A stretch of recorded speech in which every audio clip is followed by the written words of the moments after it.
Good morning. Today is the 27th day of Teves, the 8th of January. We're up to the second reading of Parashat Va'era. And suddenly the Torah goes off and tells us the lineage of the tribes. And it really does so only to the tribe of Levi and tells us about Moses and Aaron. And it does something very special, something that really, I don't think ever appears again in the entire Bible. It tells us the ages of Moses and Aaron. It tells us how old they were when they came to stand before Pharaoh. And this is something that doesn't happen again. We're not told of a prophet's age. We're told sometimes of people's age. Like, for instance, Abraham, we're told that he's 199 years old. We're told that he's 86, or at least we're not told he's 86. We're told he's 99 years old. By the first 20 generations, there's a few times that they mention their age, but it's not because they're prophets. And this, I think, is the only time that this happens. And it's very interesting that of the Levite family, Levi, his son Kehat, his son Amram, and his son Moses, when you calculate how many years they were together in Egypt, and you can do this because we know their ages when they passed away, when they arrived, you come out to 430. And somebody suggested a very interesting thing. It says that the time that the Jewish people were in Egypt was 430 years. It's one of the verses in the next week's parsha. We can't calculate 430 years in Egypt. We know that that number means something a little bit different. So somebody gave the very interesting explanation that 430 is the number of years that the Levite family was in Egypt. So if you calculate how many years Levi was, he arrived, I believe he was 80 something. No, he was 100 and something. And then his son Kehat arrived when he was 40 something, and you add up all the numbers, you get 430. So that's an interesting thing in and of itself. There's more to be said about it, but again, the interesting thing is that suddenly the Torah stops and tells us about their lineage because it wants to tell us about Moses and Aaron. But since Levi is the third son of Jacob's third son, so it goes through Reuben and Shimon. And by Shimon we suddenly hear this name that I don't believe we've heard before. There's a person called the sons of Shimon were, and he gives us their names, and Saul, the son of the Canaanite woman, was some Canaanite woman. And the commentaries, and Rashi says there that this Canaanite woman was Dinah, Jacob's daughter.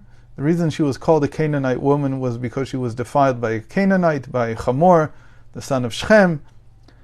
But the whole thing is very mysterious. What is this Saul, the son of a Canaanite woman? So the sages say something incredible about this, and I think it was about 10 years ago, we were sitting in a class in what is considered to be probably the bastion of Sephardi life in Jerusalem. It's called the Shul of the Yazdim. So you know them in America as Yazidim. And Yazidim are a Christian sect in the north of Iraq, on the border with Kurdistan.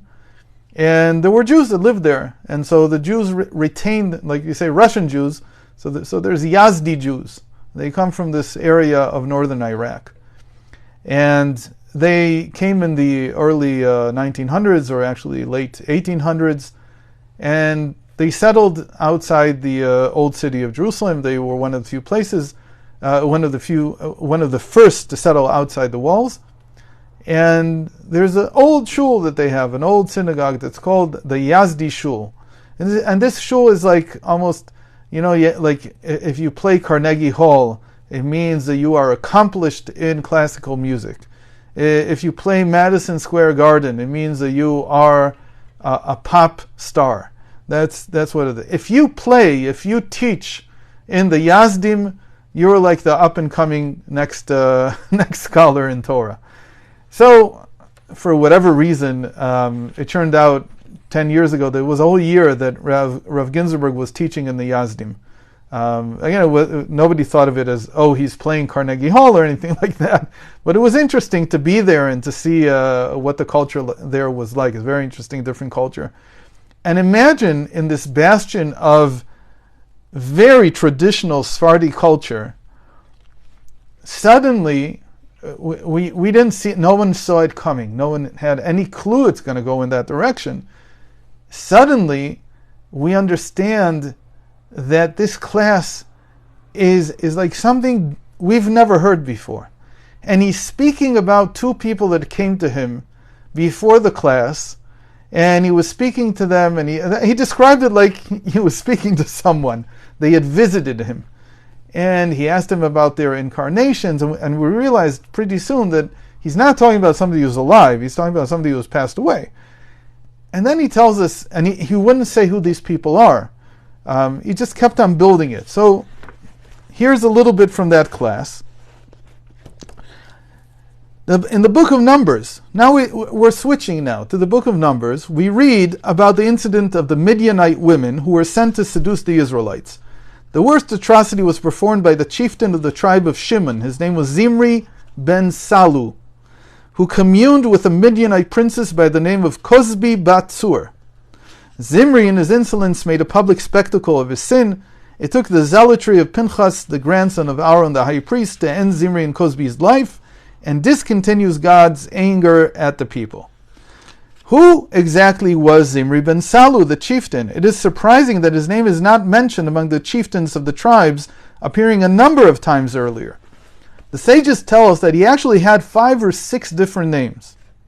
Many of them were connotations, meaning AKAs, also known as. His real name was Shlumiel ben Surishadai. Shlumiel ben Surishadai is the chieftain of the tribe of Shimon. He appears a number of times in the book of Numbers. His other names are Zimri, he's called Ben Salu, and now think about the way you would write Salu. In English it actually works even better than in Hebrew. Salu would be S-A-L-U, and Saul would be S-A-U-L. Okay, so there's this connection already that these two people are connected. And he's sometimes called the son of the Canaanite woman. So this Saul, the son of a Canaanite woman, is actually one of the chieftains of the Jewish people, and he's one of the people who came down with the tribe of Shimon from the land of Canaan to Egypt. Now, the sages also revealed that Kozbi was not the Midianite princess's real name. It was Shevelnai. The Rizal writes that Kozbi came to rectify the first Eve, Adam's first wife, was not mentioned explicitly in the Torah. We've never talked about this in length, but at least I don't remember that we have. The first Eve was not from Adam's body, from his bone, so you could not say about her that this one is a bone from my bones. In fact, she was created independently of Adam. Ultimately, she became what people call the Lilith, right? We don't fully say her name either, who was banished to live outside places of human settlement in the fields between the rods on the banks of lakes. Kozbi is identified with this creature herself. She lives on the banks of lakes, and there's all kinds of other things here. Very interesting to read. Now, what is this all about? What are all these strange episodes going on in the Bible? Who cares? What does this even add to us? So he taught like this. All discussion of reincarnations views figures as archetypal principles. Whenever we talk about reincarnations, really what we're doing, we're not so much analyzing what spiritually happened. We're not looking at it like that. We're looking at each figure as what is their essence? What do they signify? What do they symbolize? And we try to look for the patterns of the same type of essence appearing in different people through history. I don't know if you have this feeling. I've had this feeling for the last 15 years. Almost everybody I meet, I feel very quickly that they're another version of someone I already know.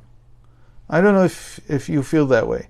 But I think it's from being too much with Rav Ginsburg, but I think in patterns. So I constantly look at things from a pattern point of view, and I see the same mold appearing again and again and again. Obviously people are different, but there's a certain abstract mold that a lot of people of the same group fit. And it really strikes me very, very strongly. So Zimri's name clearly relates to singing. Zimri, this guy that we're calling Saul, the son of the Canaanite, lezamer is to sing in Hebrew. So his name is Zimri ben Salu. In fact, we recognize Zimri as the archetype of all. Now listen to this, he said this in the class. This blew everyone's mind when he said this. He said Zimri is the archetype of all the rock singers in the world.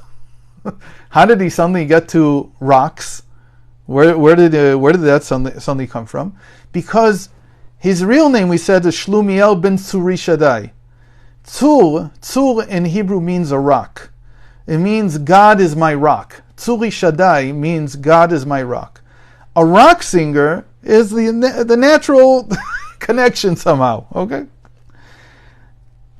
Now, he says, especially, meaning Zimri is especially the most famous one, whom we won't mention fully by name. So here in the class, I told you he never mentioned who this was, but in the title to this piece, I had to write it out, because if I didn't write it out, it wouldn't be half as entertaining. In fact, that only recently, he says, it was discovered that he was Jewish. So who is this most famous rock singer who was only recently discovered as Jewish 10 years ago? He died at the age of 42. That's another that giveaway. So, well, actually, a lot of them died at age 42, but this one especially is well known. His connotation, salu, reminds us of a solo performance. So this is a guy who didn't play with a band. This is a guy who held the stage by himself. It's very peculiar. And so Zimri reaches our generation in this particular reincarnation. So he says, this guy that you know here in the Bible as Zimri ben Salut, Shlumiel ben Tzuri Shaddai, he's reincarnated in this rock singer. If Zimri is the most famous of all rock singers, then who is Cosbi Batsur in our generation? And so he says, she is the most famous woman in the modern world, the one who died at the age of 36, and towards the end of her life she converted. This is another thing. A lot of people don't know about her. This woman became the archetype of all the famous women, models and actresses.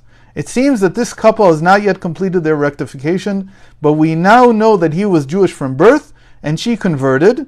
And he writes here, though a reform conversion, which doesn't really have any halachic validity, but still, after divorcing her Jewish husband, she continued to identify herself with Judaism. So he continued on with some more of these reincarnations. Very interesting that Rabbi Akiva married a reincarnation of Cosbi Batsur. She was considered the most beautiful woman in the world back then. She was considered the most beautiful woman in the world in the modern era. In the end, who are these two people? They're Elvis and Marilyn Monroe. Okay? So just to tell you that when you work with someone who sees archetypes, again, he like afterwards when we tried to grill him like about what in the world he was talking about, he said they visited. He said they were, so visited could mean many things. It could mean that somebody brought him a book. It could mean that somebody talked to him about it. It could mean that somebody, I don't know, played him music from it. Who knows? We don't know exactly what that means. But he immediately connected them, these two figures, to Saul, the son of the Canaanite woman, and Cosbi Batsur, who later on in Numbers, in Parshat Balak, they sin together. They have this terrible sin that causes a calamity in the Jewish people. But he says these are the same archetypes. They're the same people. So I realized this was a little bit different than what we usually do. But I have to tell you, over the years, this is the class that for some reason people ask me most about. It left the biggest impression. I have no idea why. There was only a small part of the class. There was a lot more in it. But this part was very, very out there. And we got a chance to bring it here in Wonders. Okay, so I hope to see you tomorrow from LA. Like I said, we're probably going to start later, probably around 8:15, but 8:15 Pacific time. But God willing, I'll see you tomorrow. All the best. Shalom, shalom.